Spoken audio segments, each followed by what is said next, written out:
ابتدای قرآن از کوه نازل شده و وقتی اولین آیات و اولین سوره قرآن پیامبر گرفت، از کوه سرازیر شد به طرف خانه. ام المؤمنین خدیجه رضی الله عنها اون رو به آغوش کشید، فقط میگفت زملونی زملونی، دسترونی دسترونی. چی شده؟ میگفت شخصی منو فشارد، چیزی نمونده بود که دنده هام در هم کوبیده بشه، فقط به من میگفت اقرا اقرا اقرا اقرا، بخوان بخوان. چی بخوانم؟ اقرا بسم ربک الذی خلق، بخوان به نام پروردگارت، پروردگار یکتا و بی همتا، پروردگار مترقی و پیشرفته که دارای فکر و علم عالی است، ذاتی پیشرفته‌تر، ذاتی متمدن‌تر، ذاتی مترقی‌تر، آگاه‌تر، باسوادتر، توانمندتر از ذات الله داریم. ارتباط قوی با این ذات بی همتا تو رو تقویت میکنه.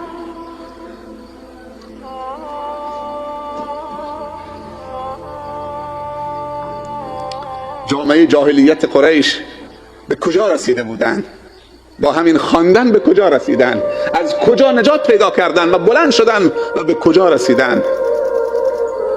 برده، غلام، سیاه‌پوست، فقیر آقا شد، سرور شد، حکومت کرد، زمین و زمان رو آباد کرد، با اخلاق شد، مروج اخلاق شد، عالم شد، ناشر علم شد، ذلیل بود عزیز شد، فقیر بود غنی شد، به جایی که دیگه جایی برای مال تو بیت المال مسلمین وجود نداشت، از بس که اموال سرازیر بیت المال شده بود. تو کوچه های ممالک اسلامی جارچیان صدا میزنند فقرا مساکین بیاید زکات بگیرید، پول بگیرید، مال بگیرید. فقیر نبود. امروز ما کجا رسیدیم؟ 1400 خورده سال از اون نعمت گذشته، از اون دین گذشته. باید روز به روز ما تقویتمون بیشتر باشه، بیشتر متمسک باشیم، ولی روز به روز عقب‌تر داریم میریم.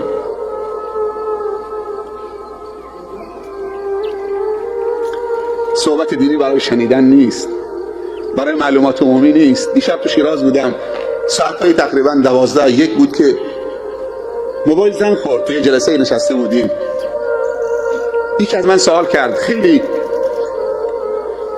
به حساب کنجکاو بود و خیلی متحمس بود، منفعل بود. یه سوال برام پیش آمده، وقت دارید؟ موقعیت اجازه میده که جواب این سوال خیلی مهمه. این سوال اون خدایا، یعنی نصف شب نه که با مردش دعوا شده، مشکلی پیش آمده، خانواده میخواد از هم متلاشی بشه. گفتم چه سوالی داره این؟ ساعت 1 نصف شب 12:30 شماره موبایل گرفته، سوال دارم. سوالت بفرما، وقت هست. گفت قرآن چند تا نقطه داره؟ همین. ساعت 1 نصف شب سوال دارم. دیوانه ها، قرآن چند تا نقطه داره؟ همین بس. مثل این میمونه که آقا رفته سفر حج که طواف خانه خدا بکنه، از این عالم اونجا سوال میکنه که مسجد الحرام چند تا پنکه داره، چند تا فلاک داره، چند تا ستون داره. منم خیلی راحت بهش گفتم نمیدونم. گفتم ببخشید سرونده، من راحتی گفتم نمیدونم چند تا نقطه داره. من بیکارم کارم نقطه های قرآن بشمارم یا فتحه های قرآن بشمارم یا چند تا کسره داره؟ قرآن کتاب عمله. فکر ما رو به چه مشغول کردن؟ همین میخواد معلومات عمومی ما اضافه بکنیم. در اسلام هر سوالی که عمل شرعی و عبادت روی اون مترتب نشه، اون سوال ممنوعه. هر سوالی که عمل شرعی و عبادت روی اون مترتب نشه، اون سوال در اسلام ممنوع کردنش. هر سوالی باید یک عملی تولید بکنه و نیت سوال کننده باید این باشه که این سوال بکنم چیز نفهمیده از دین و از عبادت برام آشکار بشه تا عمل بکنم. صحابه خیلی کنجکاو بودن، خیلی سوالا رو میکردن. ما هم سوال میکنیم. 1.5 ماه پیش تو دبی بودم، دوباره یکی از دوستان سوال کرد، یه سوال تم بفرما، اولین کسی که ناخنش کوتاه کرده کی بوده؟ به تو چی؟ به من چی؟ تو وقتی ناخنت بلند شد اسلام گفته باید کوتاهش کنید. حالا اولین کس اسمش چی بوده؟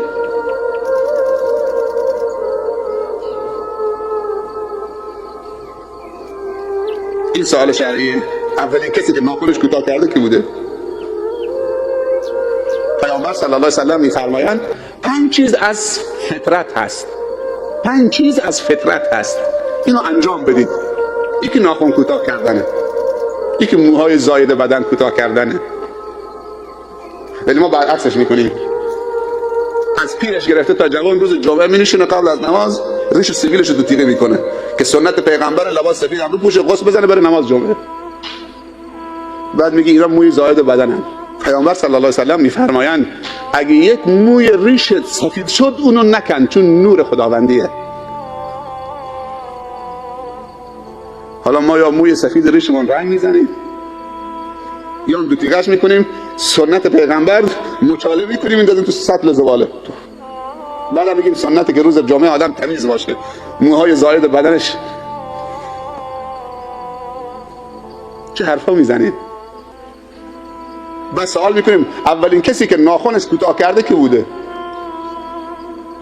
ناخن زنها و دخترها این قدره. ناخن هست که تو دکه و تو نمیدونم اونجایی که وسایل آرایشی میفروشن ناخن میفروشن. ناخن ها پیامبر گفته ناخن کوتاه بکنید تو سد بندازید زباله، جای چاله بکنید. ما میریم زنها و دخترهای مسلمان میرن ناخن میخرن از فروشگاه، ناخن مصنوعی میخرن، یه چسبی هم داره میزنن اینجا. پیامبر میگه صلی الله علیه و سلم 5 چیز از فطرته. در همه ادیان آسمانی وجود داره، در مذهب انسانی وجود داره. یکی ناخن کوتاه کردن، یکی موی زائد بدن کوتاه کردن، یکی مسواک زدن، یکی ختنه کردن، یکی هم بوخوشی. آقا سوره هم بلد نیست، سوال میکنه که رنگ سگ اصحاب کهف چه رنگی بود؟ به تو چی آخه؟ چه رنگی بود؟ حالا میخواد بدونه که اون سگ اصحاب کهف چه رنگی، زرد بوده، سیاه سفید بوده، 2 رنگ بوده، 1 رنگ بوده، چطوری بوده؟ به تو چی؟ اگر لازم بود خود خداوند رنگش هم میگفت. درختی که حضرت آدم خورده و حضرت حوا چه درختی بود؟ همه میگن چی میگن؟ چی میگن همه؟ از کجا فهمیدی که گندمه؟ من میگم پرتقال بوده. تو کدوم آیه قرآن آمده که گندمه؟ و تو کدوم حدیث آمده که گندمه؟ اصلا چه عبادتی روش مترتب میشه؟ حالا سوال کن تو سوره حمد بخون، تجویدش روز چند بارم تو نماز، رکن نمازم هست.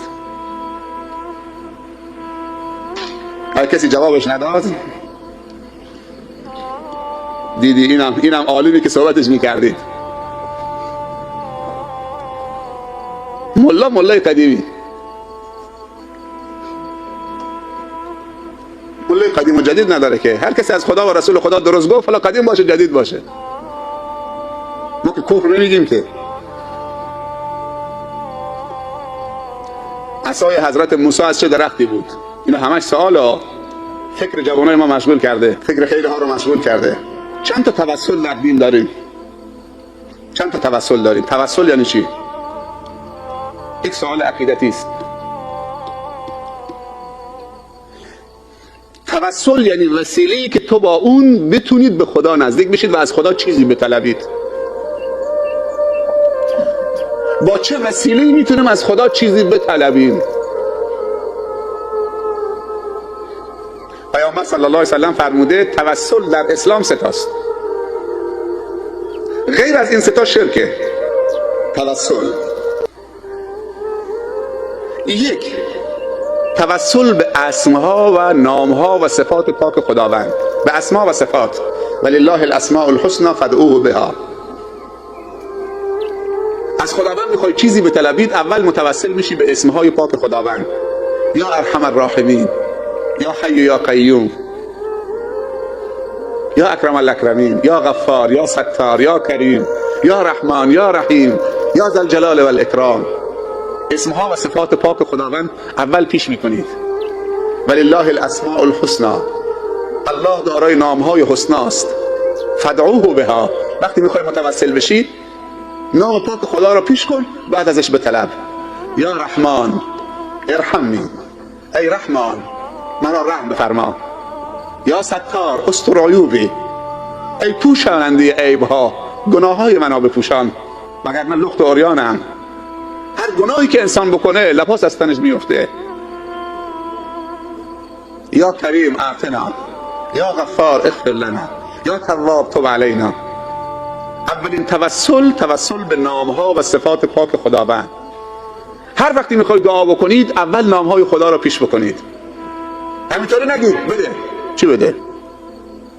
چطوری وقتی همدیگر را صدا میزنیم جناب آقای فلان و انتظار داریم القاب بزرگ رو پیش میکنیم تا امید به اجابت داشته باشیم.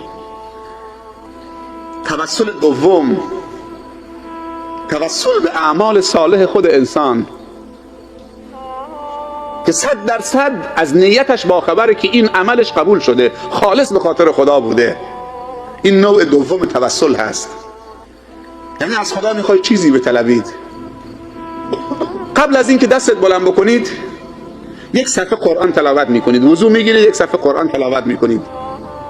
قبل از اینکه از خدا چیزی بطلبید وضو میگیرید، 2 رکعت نماز سنت نفل میخونید، سنت میخونید. قبل از اینکه از خدا چیزی بطلبید یه 10 تومن صدقه میدید، یه کار خیر انجام میدید خالصانه به خاطر خدا. بعد میشید رو به قبله دست بلند میکنید، میگی بار الله اگر این 2 رکعت نماز من، اگر این 10 تومن صدقه من، اگر این کار خیر من، اگر این یک صفحه که تلاوت کردم خالصانه برای تو بود و تو از نیت من باخبرید، مطلع هستی که چی تو دلم میگذشت، خدایا من به این عمل صالحم متوسل به شما میشوم، مشکل منو حل بفرما.